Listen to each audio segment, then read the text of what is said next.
ధనుస్సు రాశి జనవరి 20 నుండి 26 వరకు. ఈ సమయంలో మీ ఇంటి సభ్యుని ఆరోగ్యం క్షీణించడం చూడడం ద్వారా మీరు మానసిక ఒత్తిడి నుండి కూడా ఉపశమనం పొందుతారు.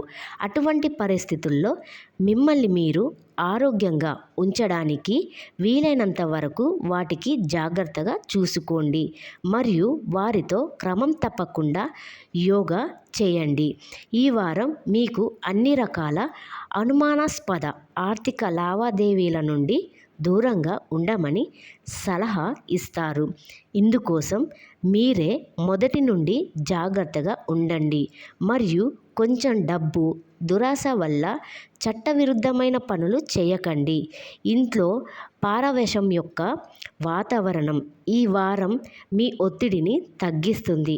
అటువంటి పరిస్థితుల్లో మీరు కూడా ఇందులో పూర్తి స్థాయిలో పాల్గొనడం అవసరం మరియు నిశ్శబ్ద ప్రేక్షకుడిగా ఉండకూడదు.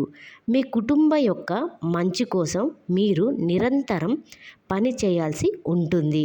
అర్థం చేసుకోవడానికి ఈ వారం కూడా మీకు సహాయం చేస్తుంది. దీనికోసం మీ అన్ని చర్యల వెనుక ప్రేమ, భావన మరియు దూరదృష్టి ఉండాలి. ఈ వారం విద్యార్థులు కష్టపడి పనిచేయడం అవసరం, ఎందుకంటే ఈ సమయంలో వారి అర్థం చేసుకునే సామర్థ్యం బాగా కనిపిస్తుంది.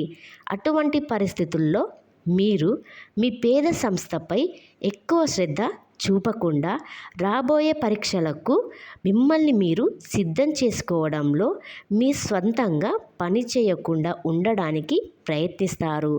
ఈ వారం మీ జీవిత భాగస్వామి ఆరోగ్యాన్ని కోల్పోయే అవకాశం ఉంది.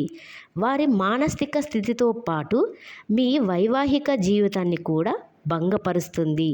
మీరు కూడా దీని ద్వారా ప్రతికూలంగా ప్రభావితమవుతారు. ఈ వారం చంద్రునికి సంబంధించి బృహస్పతి 5వ ఇంట్లో ఉంచబడినందున మీ విశ్వాసం మరియు శక్తి స్థాయిని పెంచే అవకాశాలు ఉన్నాయి. చంద్రునికి సంబంధించి 2వ ఇంట్లో శని ఉంచడం వల్ల ఈ వారం పని రంగంలో మీ వృత్తిపరమైన నైపుణ్యాలను పరీక్షిస్తుంది. పరిహారం: ప్రతిరోజు 21 సార్లు ఓం మాండాయ నమః అని